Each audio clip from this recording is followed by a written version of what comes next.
Welcome to the next lesson. In the previous lesson, you were introduced to the definition of estate and the components of your estate. By now, you should have completed the lesson for that section. If you have not done that by now, I highly recommend that you pause this video and go and complete that assignment first. In this lesson, we're going to take it a step further.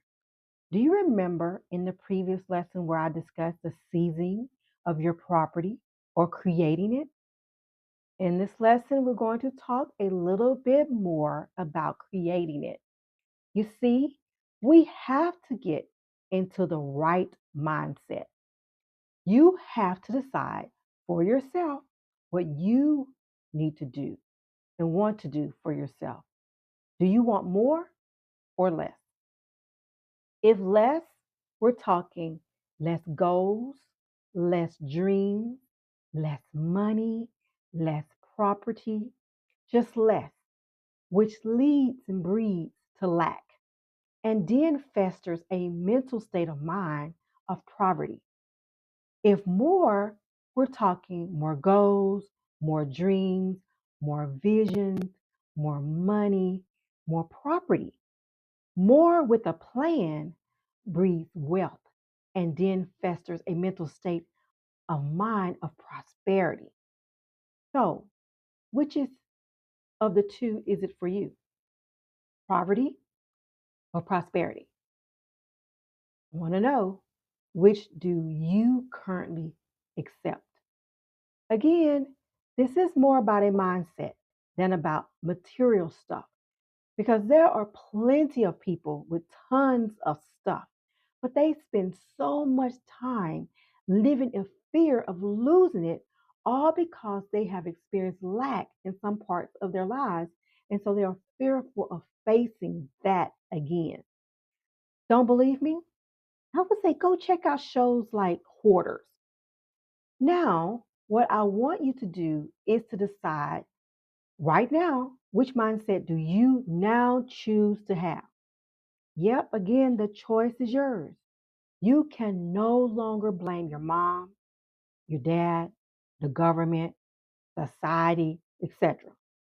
Now, I'm not saying that these things do not nor have not played a major role in your current situation, but you do not have to allow them to continue to control your whole life.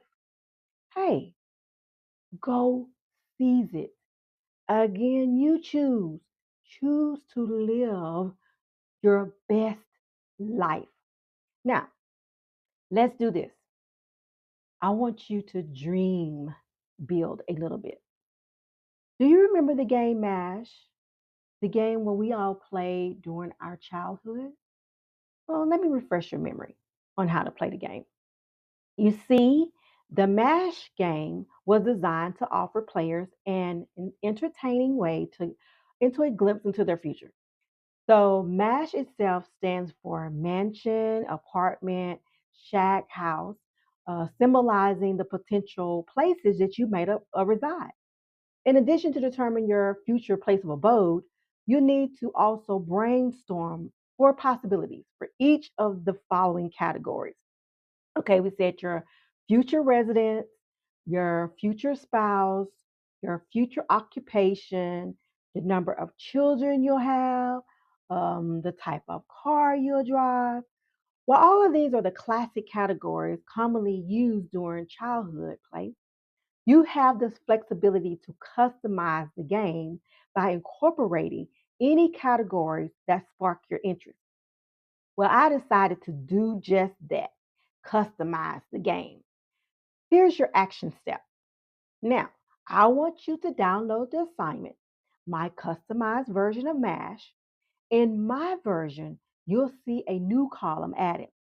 It's a money section. So, this is how we're going to adjust the game. You still go through the basic steps of filling in the blanks with the options of your choosing. You still get to draw that magical swirl. You still count out how many loops you made and you get your magic number.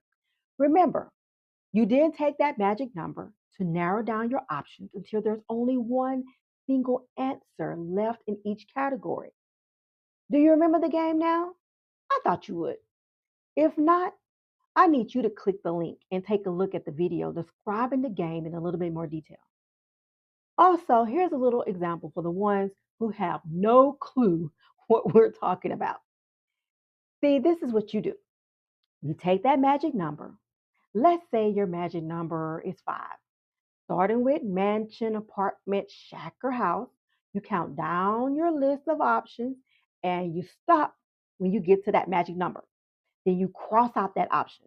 Then you continue through your list, crossing out the option you land on each time you count to that magic number. When you get to the end of the list, you go back to the beginning and you keep counting, crossing items off. As you count, you got to be sure to skip anything that's been crossed off already. All right. So when you get down to that final option left in any category, you circle your final option.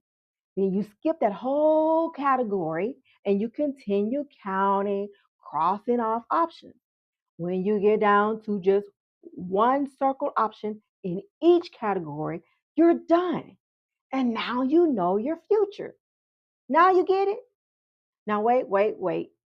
I'm adding just one more step that has a few extra parts. Once you get to that last option in each category, I need you to go online and research the cost for that item.